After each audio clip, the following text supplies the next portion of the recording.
Yeah, we're recorded. Baruch H-Shem, and let's begin. Today's class is Parshat Emor.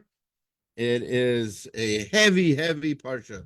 A lot of important fundamental ideas of Judaism, many halachot, jam-packed, as they say, and hopefully we'll be able to get at least touch on most of the issues, although we're going to spend quite a bit of time on the first verse or two, for obvious reasons, as we'll get to when we get there. But first of all, what is Emor about? Quick summary, Parsha in a nutshell. The Parsha tells us the famous restrictions that are on kohanim. Kohanim aren't allowed to become tamei; they're not allowed to become impure and go to cemeteries unless there's other circumstances. If it's a family member, etc. We'll get to all that.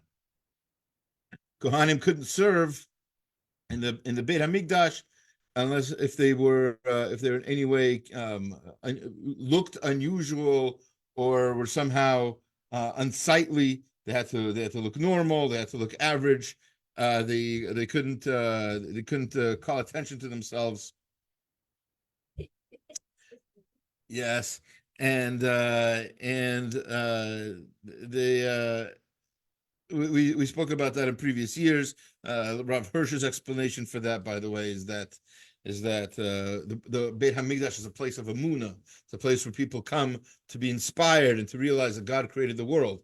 The last thing you want to do, you bring your child to the Beit Hamikdash. The last thing you need is the kid pointing and saying, "Why does that Kohen have weird ears?" Or why does that Kohen have two noses? Or why are those kohanim conjoined twins? Or whatever other kind of thing. And there's a time and place for that kind of discussion. The Beit Hamikdash is not the place for that. The Beit Hamikdash is a place for thinking about Hashem and not being distracted by anything else. So that's Rav Hirsch's take on why kohanim need to look quote unquote normal.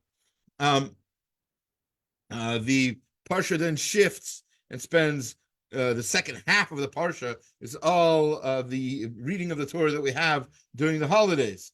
It talks about the different sacrifices and it goes from Pesach, talks about the Omer. Not a coincidence. It's one of those cool things when we learn about the Omer while we're actually practicing counting the Omer. That's in this week's Parsha, and goes on to the other holidays. Shavuot, of course, and Rosh Hashanah, Yom Kippur, Sukkot. For some reason, it doesn't talk about Hanukkah, but you never know. This Torah is a strange thing. I'm kidding. It doesn't talk about Hanukkah because Hanukkah is a rabbinic holiday. There you go. All right. So without any further ado, let's get right into the actual sources and see what deeper messages we can learn from the. You have a question already? I haven't even looked at the sources yet. My goodness. Yeah. The kohen and not getting tuma. I don't know. Nowadays they say that they put caskets in airplanes, and sometimes you kind of need to be careful about that, going El Al or something. They'll put it in a special thing, so it's not tuma or stuff. Do we have to worry about that? A kohen should on a plane. You don't know really what plane has a person who's dead. Kohanim need to find out. Yes, kohanim even nowadays have to stay pure because you never know when they're going to need them to work in the Beit Hamikdash, and so that's kind of the idea. All right, so let's just look at the first two verses in this parsha. Let's start off like that. There's, like I said, quite a bit to say about it, and we want to learn as many lessons as we can from the Torah. The chapter 21, verses 1 and 2 is how it begins. V'yomer Hashem el Moshe. Hashem said to Moshe, Emor, Parsha gets its name from Emor, say, El kohanim b'nei Aaron, and say to the kohanim, the sons of Aaron, wait for it, V'amarta alehem, and say to them, again the word amarta, from Emor amarta alehem l'nefesh lo yitame ba'amav, for that they should not become tame to any people at all. See, there are exceptions. Ki im l'she'ero hakarov, except for his close by helper, let's call it she'ero, right? Elav le'imo, to his mother, la'aviv, to his father, ulivno, to his son, ulivito, to his daughter, ul'achav, and to his brother. So those are the exceptions to the rule. Again, a kohen should not go, for example, even today, should not go to any funerals unless it's the funeral of a wife. That's what the she'eru hakarov means, according to the rabbis. The helper that's close to him is his wife. And so he's allowed to become tameh to go to the funeral of his wife, if God forbid that happens in his lifetime, or to his mother, his father, to his children, in other words, his parents, his children, and to his siblings. All right. So already I was hinting to the idea, the question that begs to be asked: why Emor and why Amarta? Say to them and say to them kind of seems, how do you say, repetitive or redundant. So obviously there must be some sort of reason, and according to many commentaries, there's plenty of good reasons. So the Torah Moshe, which is another book written by the Chatam Sofer about the Parsha, it's called Torah Moshe because his first name was Moshe. How'd you know? Moshe Sofer. All right, so that's the Chatam Sofer, and so he says he quotes the Ramban who asked the question, and then he gives his own answer. So why does it have to like emphasize? Make sure you say this. Make sure they get it clear. What's the problem? So it's a beautiful answer. He says. Let's start off with. So first of all, he says that the Rambam makes it clear that this is all for the purpose of lahatzkir b'ma'od, to really emphasize that he has to do these things. The Kohen, he might want to go to a funeral. Don't do it. Don't even think about it. Keep him far away. Make sure to really emphasize that this is an important mitzvah. So that's what the Ramban says. Then he says, Ayin Sham, look over there. With Tzarech Lomar. So he wants to say something else, or to piggyback off of what the Ramban said, to borrow a phrase. Tzarech Lomar, B'kohanim nami hayu le'olam anashim tzadikim regilim b'gemilat chesed u'kvurat meitim. The kohanim were good people. And like most of us Jews, they like to do good things. They like to do chesed. They like to be kind, and they wanted to be involved in the mitzvah of burying a body, which is the greatest of chasadim. Right? It's the litmus test to how kind you can be. That you're doing something that you're not going to get any, you're not going to get paid for it or anything. The person who you're burying isn't going to, thank you for honoring him or anything like that. If he does, you get a problem. So of Sedam, and to give hesped, to eulogize, Asher Gilim Bekrov Karcha Visharot Sharatit Almeit Imkain Hutzach Lehisira Me'od Me'od. And that's why you have to say Amar ve'amarta, because they are normal, good people. Maybe even some of the best people in all of Klal Yisrael. They've been trained to be, servants of Hashem. So they really, really want to do a mitzvah. So they're the ones who need to be stopped from doing the mitzvah with a lot of alacrity. Right? You have to really emphasize it. You have to put an exclamation mark on the mitzvah. Don't do it. Don't become tameh. Don't become impure. Don't go to funerals. I know you want to. I know you want to do the mitzvah. See, the people who don't want to do the mitzvah, okay. What? You want to tell me not to do it? Okay, not a problem. I wasn't going to anyway. But the kohanim are the kind of people that they would want to. So they're the ones who need to really be reminded of not to do that. Sometimes, I think one of the lessons we can take from this, by the way, is that sometimes our biggest yetzer hara is to do a good thing, or what we think is a good thing, right? And correct me if I'm wrong. If you want to, but I'm pretty sure, I'm pretty confident about this. Most of the evil people I know about, that I've read about, that I know kind of well, historical evil people or whatever, they all thought they were doing the right thing. We call them psychopaths. We call them whatever we want to call them. We call them evil. But in their heads, and again, we disagree with them. I'm not saying, Yamach Shema, whoever evil people you're thinking of, that they're some sort of tzaddik or something. But in their heads, they were. Right? In their heads, they wanted to, some serial killer who was killing prostitutes or so. Right? So he's wrong. You shouldn't do that. But in his head, that's the right thing to do. Right? That's what I'm saying. I'm not justifying it. I'm not encouraging it. God forbid. Obviously, the wrong thing to do. But it's the people. We have a Yetzer Hara. Here's really the point. The crux of the matter here. We have a Yetzer Hara to do good things too, right? And sometimes a good thing in the wrong time, right? Or I can go on and on about this. There's a similar lesson in last week's parsha where it talks about a brother and a sister having immoral relations together, and the Torah calls it a chesed. It's called a chesed. Now, why is it a chesed? Because you could logically talk about, let's say they live out in the sticks, they live far away from humanity, and they're two lonely people, and they can comfort each other, or whatever stupid thing you can say. So that's a chesed. They're comforting each other. Well, they're doing it the wrong way, and they shouldn't do it, and it's going to lead to terrible things. But in our little minds, we justify the things we do very often, and that's an important lesson. And why the kohanim, again, need to be sort of emphasized how important it is for them not to become tameh in this way. All right.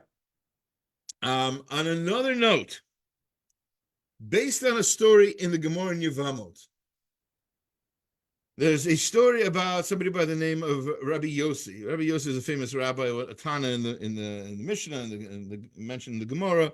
Happens to be at some point in his life he became blind. Started forgetting some of his Torah. All right. Anyway, that's not our issue today.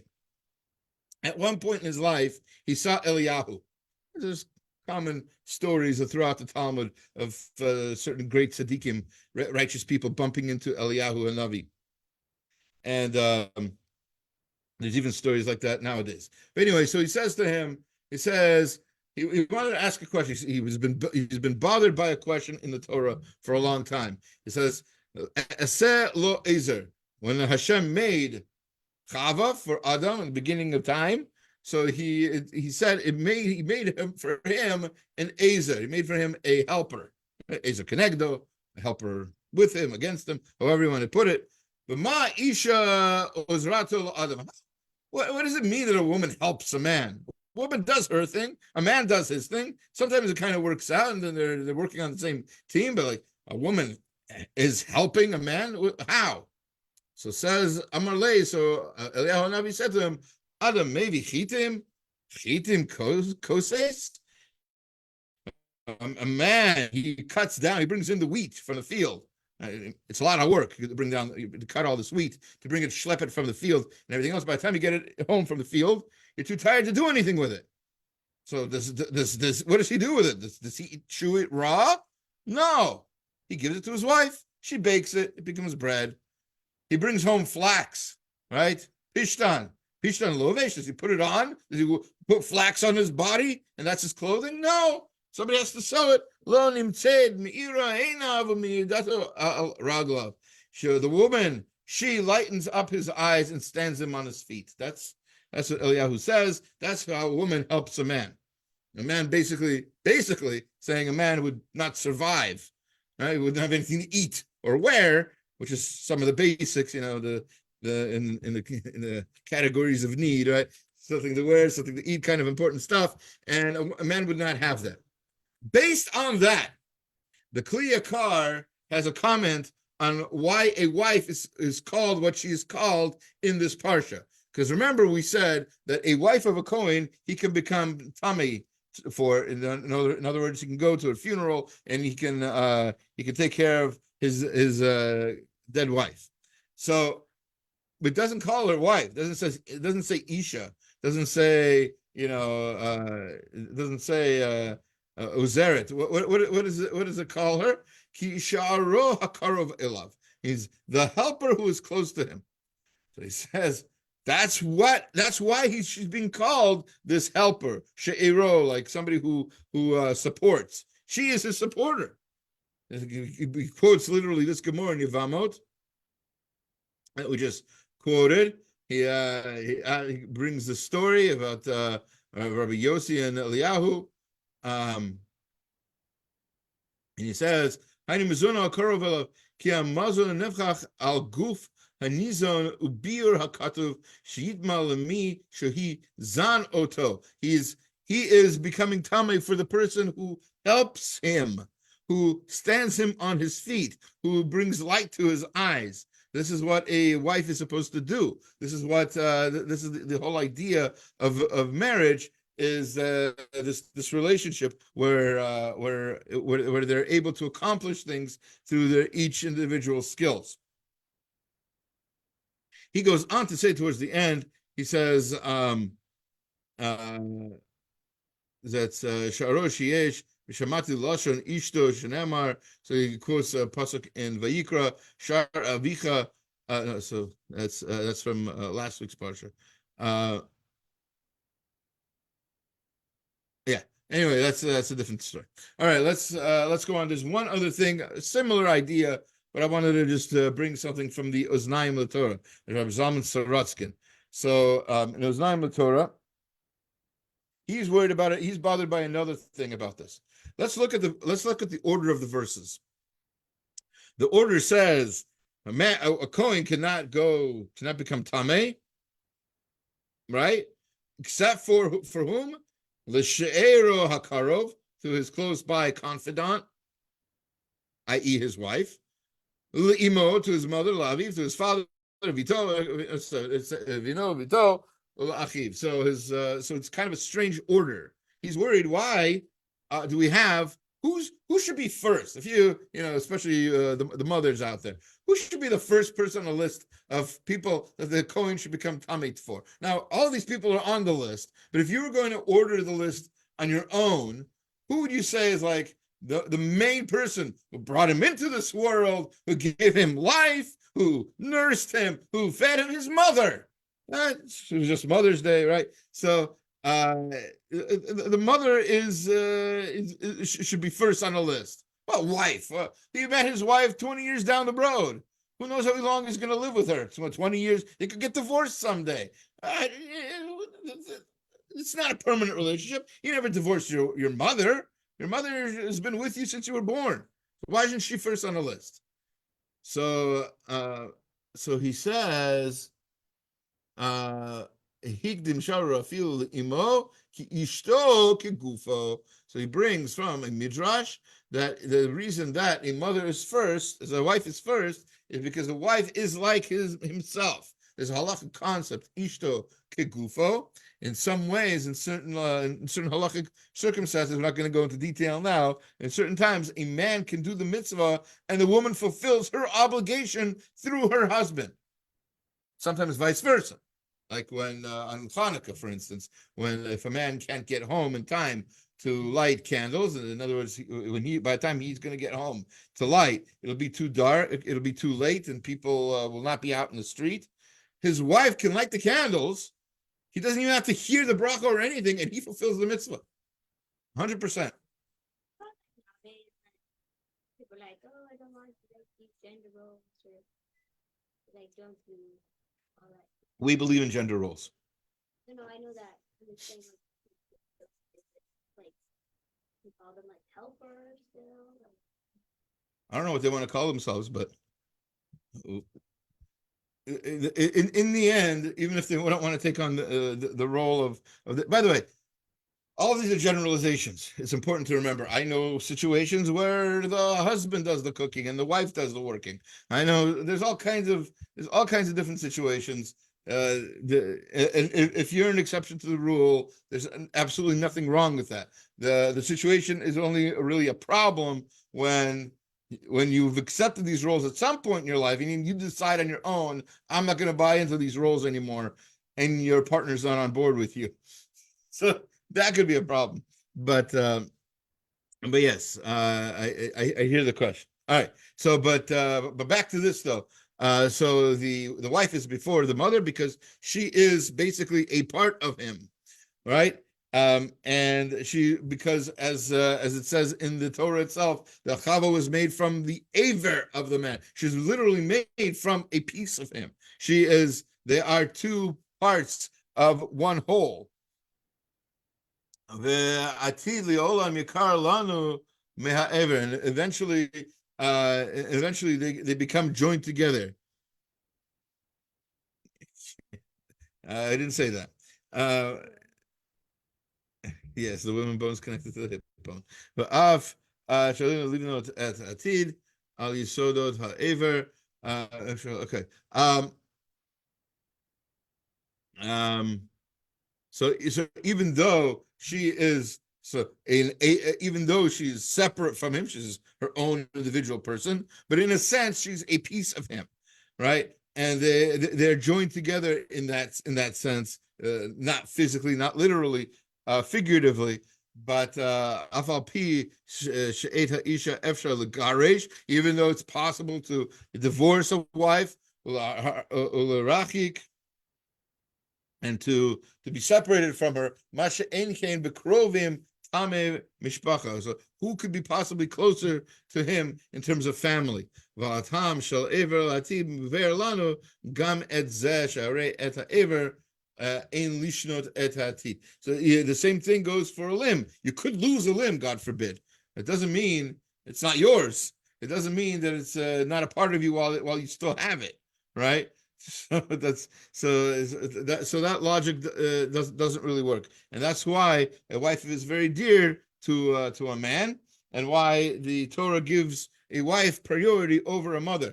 By the way, it should be also noted. I think it should be clear if it hasn't been clear so far. One of the common problems in marriages that I've seen is that either the husband or the wife never really sort of cut the cord with their mother, right? Or family in general. It's a lot of times family problems aren't between just a husband and wife. It's usually a much bigger problem, a pox on both their houses kind of thing going on. But it's Shakespeare. Whatever. Anyway, whatever the case may be, the important thing is that when the Torah says it very clearly in Bereshit, when a man marries a woman, he leaves his family, he leaves his parents. They're not. It's not like they're not his parents anymore. He still has to respect them. He still has to listen to them under most normal conditions. But in terms of priority and who he should be giving most of his attention and love to, it becomes at that point his wife, and vice versa. Okay, enough about the first two verses, huh? Let's we're almost halfway through the class. Time to get to our next verse. All right, good. Why is it that a Kohen cannot become Tameh by going to the funeral of his, unless it's family? And why, especially as we'll see in this next verse, why is a Kohen Gadol so restricted as Kohen Gadol can't even go to the funeral or take care of the dead of his own family even? A regular Kohen can at least take care of the family. It says chapter 21, verse 11, nafashod made lo yavo. To any dead person, he cannot go to the funeral or take care of the dead. Laviv limo lo yitama. Even to his mother and father, he can't become tameh. Wow. Why? What does it mean? Why would Hashem make a rule like that? So, in case you're wondering if it's okay to ask questions like that, Tam Vedat asked the question. Tam Vedat is not a nobody. Tam Vedat is one of the Gedolei Hadorah now, maybe the Pesach Hador of Moshe Sternbach, Shlita. So he asked, Laviv Elamol pose it first. Here's the reason for this. Niro Lefi Shisod Ha'inyan Shel Tumat Krovim Shatorah.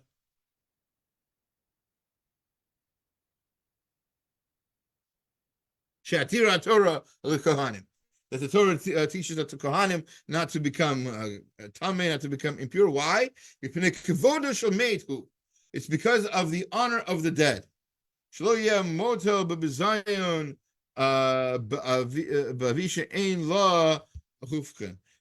it's a great honor to be buried by your family, so everybody wants for their family to take care of them in their time of need.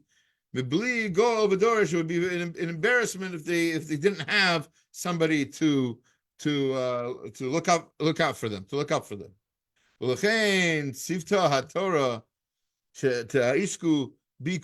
that's why usually the Torah commands for most people for people to take care of them. But the Kohen Gadol isn't just a regular person. Shluchan shel Yisrael, avodat hamikdash. He is the representative of all the Jewish people in the Beit Hamikdash.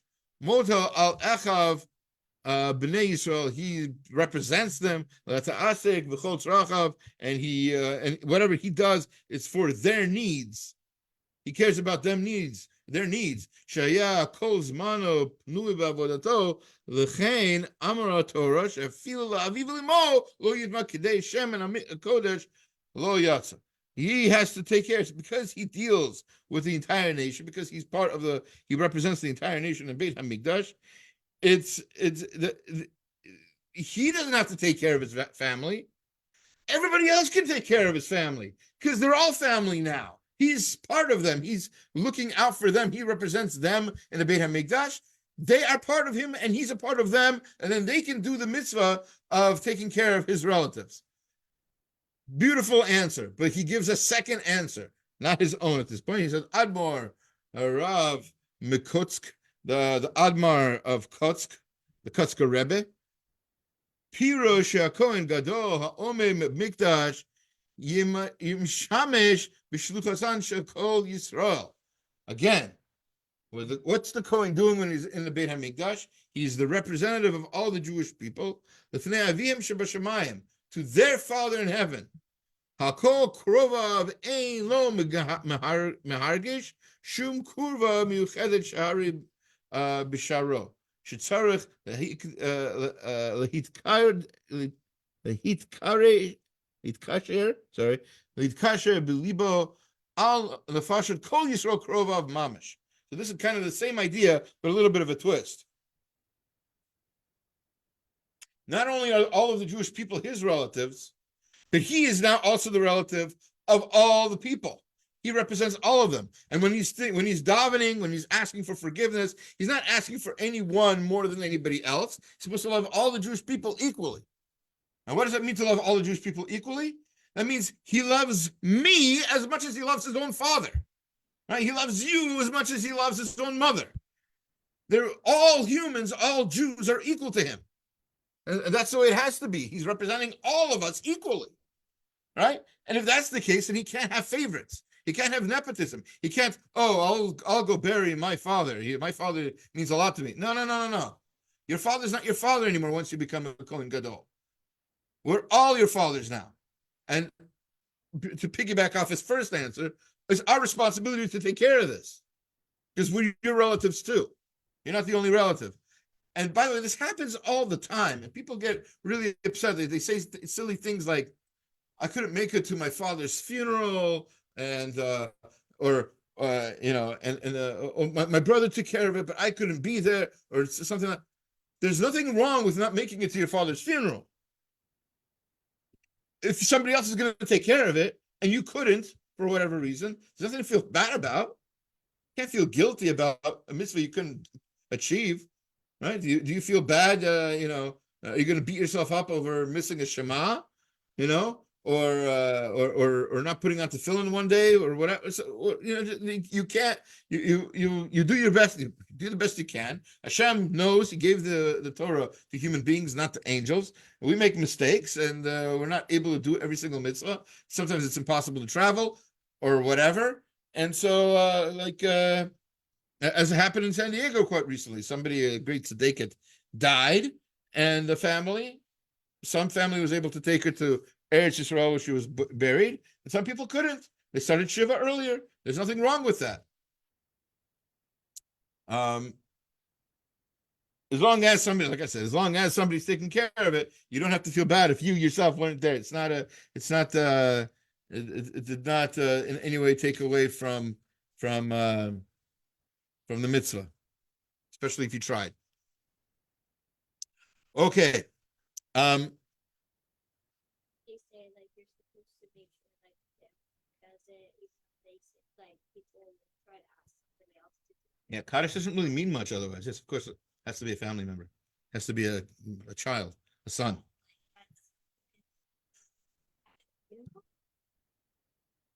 In some ways, actually. In some ways, yes, because the funeral is just a mitzvah that you have of. It's a good time to mention we have a series on this already on YouTube called the Jewish life cycle. So we talked about the funeral and death and what happens after, but yeah, there are many different steps and many different reasons for some of the things we do when it comes to funerals. All right, let's this next piece is a little bit involved. I'm going to try to see if I can sort of break it down and say it in short. As I said before, the second half of the parsha deals with the sacrifices that were given during the holidays. That whole thing is introduced in a very strange way. And by the way, we read this on the holidays itself. If you recall, one of my nephews a few years ago was bar mitzvah on Sukkot, and for his bar mitzvah, he was taught to read this parsha. So it was very interesting learning with him. He asked questions like, why do we start talking about some of these things? As you'll see, they don't seem to have anything to do with the parsha.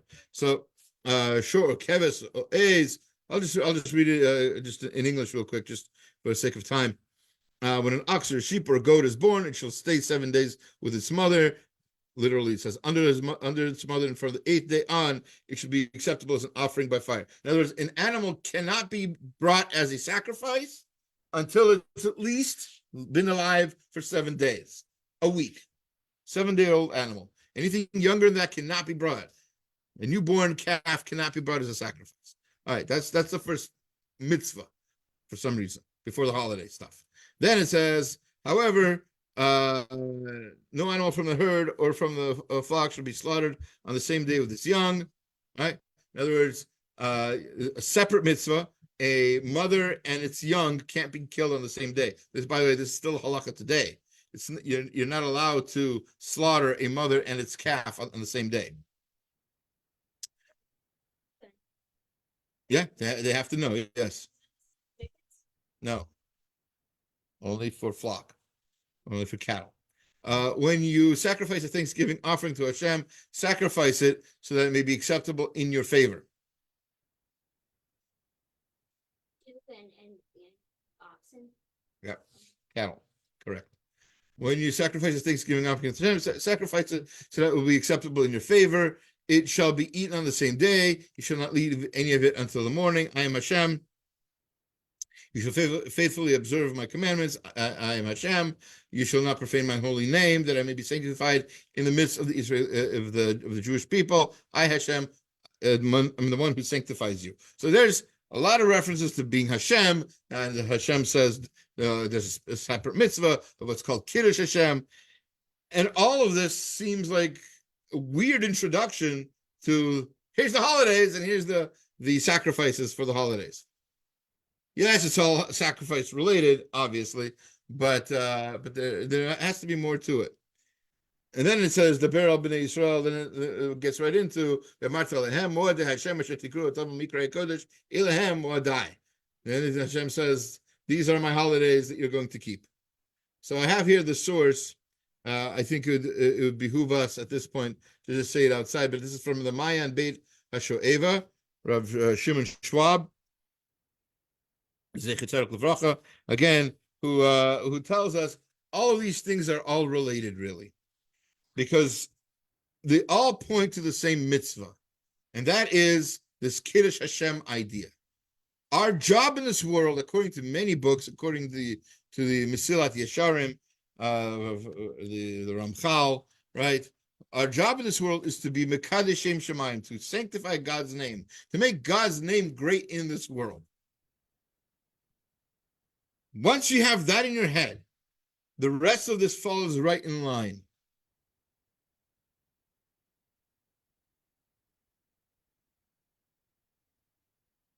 Because if we're saying that our lives are for the purpose of sanctifying God's name, what we're also implying is that life is precious.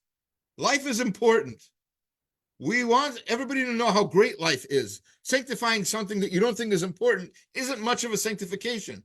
If I don't care about this phone and I throw it into the river, so it's not a big deal. I don't care about it, right? But if I care about it, if it's something important to me, then you know that and you see how I behave with regard to it. Then you see that it's a special thing to me. Same thing with the life of the animals around us. If we were to go and kill an animal when it was just born, we'd be saying that life doesn't matter. If we're going to kill an animal for a sacrifice and make it holy, and we let it live, at least we let it live at some point. It was able to be alive, to smell the air, to run in the grass, to play with its brothers and sisters, whatever it was, whatever it is that cute little animals do on YouTube. These are the things that we let this animal do, to enjoy life, because life is precious. Okay? It's lived at least something. And then we don't kill it together with its mother. Why? Because that would be genocide. I don't know what the college kids are saying nowadays what genocide is. Genocide is killing a family. That's what it is. If anybody has a goal to do that, then they're genocidal. That's the literal definition. All right. If anybody doesn't kill families, then they're not doing genocide. I don't know what they're doing, but they're not doing genocide. Genocide is the desire to kill groups and groups of people, wipe out families.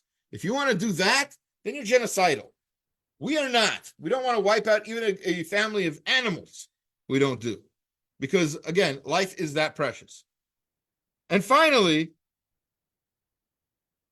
we sanctify we sanctify our lives for God, meaning we live for Him and are willing to die for Him. We're only willing to die for Him because we know how precious life is. Somebody knows how precious the speakers are, right? So, and all of that, somebody who doesn't really care about life, God forbid somebody, suicidal or sad or whatever. So for them to go and say, I'm going to sanctify my life for God, is not a big deal. That person doesn't really care what life is. But if the person cares what life is, and we've trained the person to care about life, then indeed they'll be making Kiddush Hashem that really means something. And that's the idea. All right. Last piece for today. And I encourage you to take a look at this is the last piece for today. We'll see. Might be two more pieces. It depends on how fast we can get through it. All right. So the next thing is from the Or HaChaim HaKadosh, right? Our Sephardic voice for the day. I try to have a little bit of everything. So this is the Or HaChaim on the Parsha. He's bothered by the fact that, well, let's read the verse and then we'll explain the problem. How about that? We'll go in that order this time. B'chodesh harishon ba'arba l'chodesh ben arbaim Pesach la'Hashem. On the first month of the year, the 14th day of that month, in the evening is the Pesach offering la'Hashem, for Hashem. Or Chaim asks the obvious question that I just hinted to is, why does the verse have to say that it's an offering for Hashem? It's a Pesach. It's Pesach for me. It's a Pesach for you. It's a Pesach for everybody. What do you mean? A Pesach for Hashem. So, good question. I'm glad you all asked it. And so the Orach Chaim has an answer for you. You're welcome. Perish says the explanation is Chelik Nogela Hashem Mikarban Pesach. The only chelik, the only piece of the Pesach offering that relates to Hashem, Shehu Matan Damim Vaktarad Chalavim, is the application of the blood on the Mizbeach. Let's remember the first Pesach in Mitzrayim, they took the blood and they put it on the doorpost, and they burnt the fats on the Mizbeach. Vaya Bein Harbaim, and that was done in the evening of the 14th. Aval Chelek Hanogel Yisrael, but the part of the Korban Pesach that's for the Jewish people, Shehu Achilat Habasa, is the eating of the Pesach offering. That's the whole Afikoma. That's the idea. That's the Hillel sandwich. We're supposed to eat the Korban Pesach. So that would be for Hashem. Again, put this back into context. We talked about that this is Bein Harbaim. This is the evening of the 14th. And it's a Pesach for Hashem. It's a Pesach offering for Hashem. What do you mean it's a Pesach offering for Hashem? No, it isn't. Isn't it for me? No. That's going to be later. The one that's for me is the one that I'm eating. That's for me. There's another Pesach offering, and that's for Hashem, and that's the whole ritual, quote unquote, the whole like religious ceremony with the blood and the fats, the stuff that we're not going to eat. So that part is for Hashem, indeed, and the rest of it is for us. They had to eat everything, like every part of the animal. All the edible parts, yes. Then It's not edible. No, I don't recommend it. Oh, you said, huh? Yeah, maybe somebody ate the heart. I don't know. You don't have to eat any part you didn't want to eat. Yeah, the whole group can't have leftover. But you left it to the guy in the corner. Right, but you're supposed to assign each piece to what the person wants. It's supposed to be enjoyable also. Another answer. What does it mean a Pesach for Hashem? He says Litzad Pesach Mitzrayim Shehu Pesach Rishon. That first Pesach was the first Pesach, one in Mitzrayim. Asul Avad Ha'ariv V'Hamoil. The Jews performed that out of love. Why? They'd just been rescued from slavery. So they really, really loved Pesach. It was their favorite holiday. They had just been freed from slavery. It's amazing. It's awesome. Huh? I would like it too. Right. Okay. All right. Va'arev hamru zal shenid basem pisko shalom Moshe meruchod gan Eden. So it says of the Jewish people, there's a midrash that says that the Korban Pesach of Moshe smelled like Gan Eden. He explains this. And it was so amazing. They so wanted it. That they even were willing to give up stuff for Moshe's Pesach. It tasted better than everybody else's. V'kan Amar ki Pesach Dorot Esahu LaHashem. But all of the other Pesachs, Pesach forever, including our Pesach, the Pesachs for future generations, that would all be called LaHashem, L'Shem Hashem Hagam She'ein Bo Echad Mashtehem. Because even though it didn't taste as good as Moshe's, and even though it didn't represent us being freed, because Baruch Hashem, we're not currently slaves. So nevertheless, there's something to be said for the idea that that Hashem rescued us to become His people. So again, the first Pesach had Moshe's special taste, and we don't have that anymore. And second of all, the first Pesach was super special because the Jewish people were celebratory that they had just been rescued from slavery. We don't have that anymore. But nevertheless, we still keep Pesach, and we keep it not for ourselves now, because they might have kept it for the quote unquote wrong reasons. In other words, think about that for a second. The first Pesach was celebrated because they were happy, not because they were told to, not because it was a mitzvah, but because they wanted to be free. They had their own ulterior motives, more or less, right? They didn't want to be slaves anymore. And maybe because they really liked the taste of Moshe's Pesach offering or whatever it was. It was really yummy. Again, an ulterior reason. So just kind of like when we invite people to shul for Shabbos and we say, we're going to have a really nice kiddush.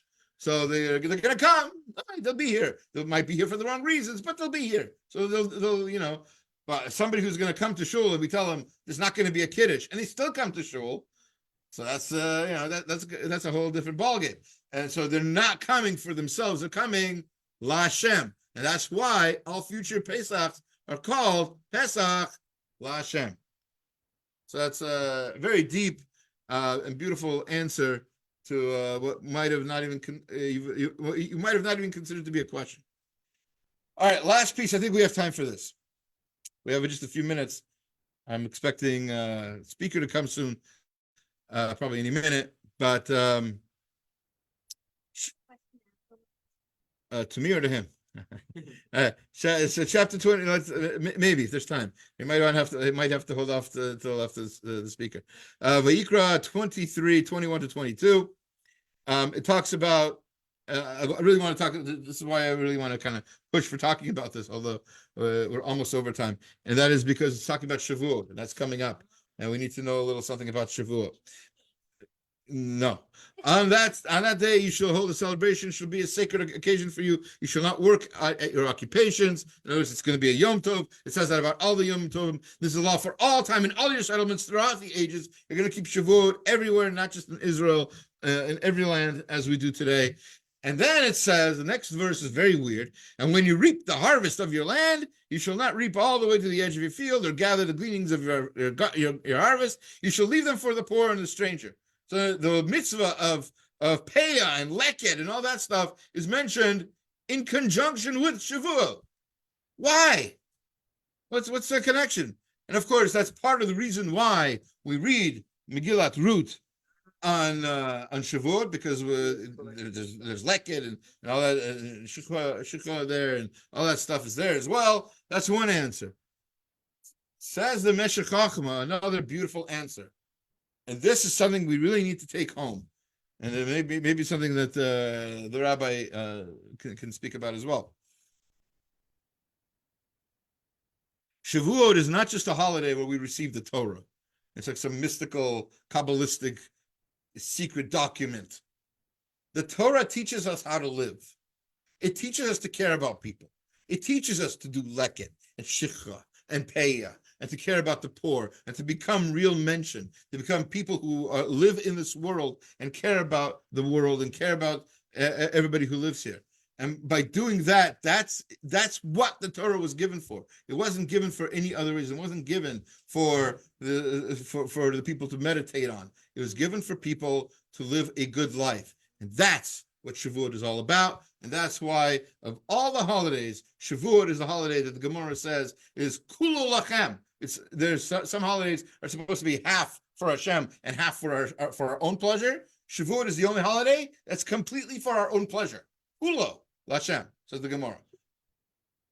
Wait, completely for us or completely for Hashem? Not lachem, lachem, for you. Shavuot is for you. And because Shavuot is the holiday that teaches us how to live in this world. My Rosh Yeshiva talk about this quite often. That's the essence of the Torah, is to know how to live in this world. It's a guidebook to how to enjoy life and how to live your best life and how to make sure that your society and the world you live in is the best that it can be. And sometimes the cheesecake. All right. With no further ado, I'm going to stop I don't even know if we recorded this. Oh, that'd be terrible. Either way, no, it's good. It's good. It's been recorded. And either way, we'll see it on YouTube if you're ever interested. And make sure you have a great rest of your week. Take care.